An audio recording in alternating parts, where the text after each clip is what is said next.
Hi guys! Welcome back sa akin channel. So for today's, bagong lahat syempre, oops!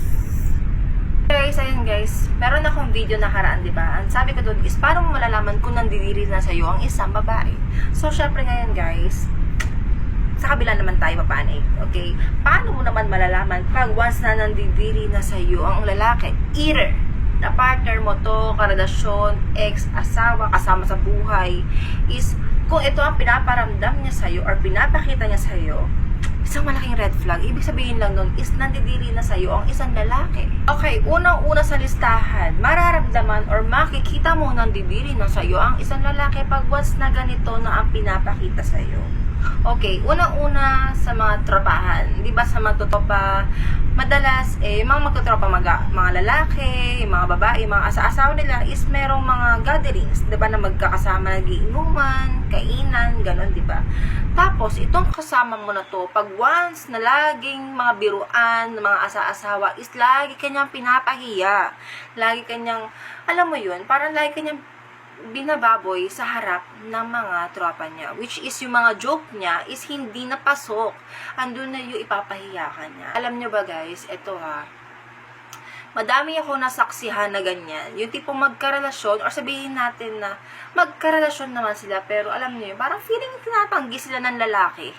Na itong babae, feel naman na, okay, magkarelasyon nga kayo, magjowa kayo niyan. Pero alam mo yun, tinatanggi ka, harap-harapan kang tinatanggi ng lalaki. Ayan ay isa sa senyales na nandidiri sa iyo ang lalaki. Sabihin natin na, karelasyon ko naman yan, jowa ko naman yan, ganyan talagang magbiro yan. Pero yung tipong ipapahiya ka, yung mga joke is hindi na tama, hindi na akma. Diba? Kaharatan kayo, tapos papahiya mo siya ng ganun. Pambabastos na wala nang respeto.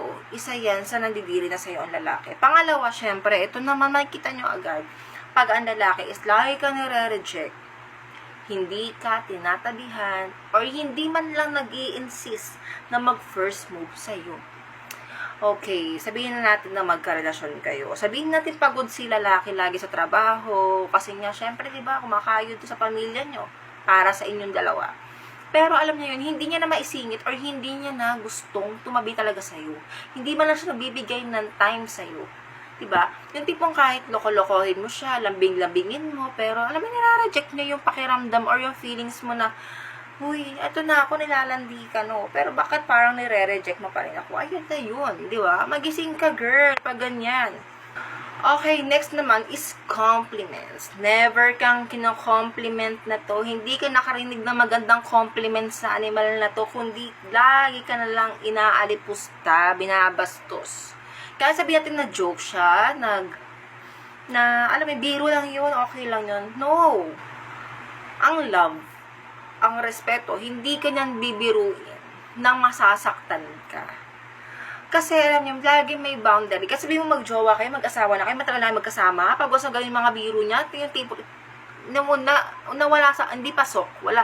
Hindi siya tirang pasok para sa iyo. Yung tipong, mapapaisip ka na, totoo ba? Totoo ba yung, hindi po mapapaisip ka na, totoo ba? Totoo ba yung sinabi niya sa akin na gano'n? Tipo, kasi sabi nila, pag basta joke ka ng isang tao, ayun mismo yung nakikita nila, totoo. Paramihan ng joke is, nakikita niya sa'yo. And then, ayun yung way niya, para masaktan ka or tirahin ka niya. Lalo na kung masakit yung joke na sinabi sa'yo. Okay? Next naman is never ka nitong sinama sa mga gatherings. Pag once na sa gatherings, is na pag-uusapan ka, yung tipong tinanong siya, sabi natin ka mag-anak niya, tapos tinanong ka, lagi ka niya parang nire-reject or dinedeny, isa yan. Yung tipong hindi ka niya mapagmalaki, isa yan. Okay?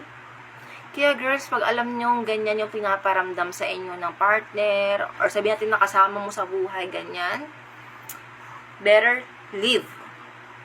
Okay, leave.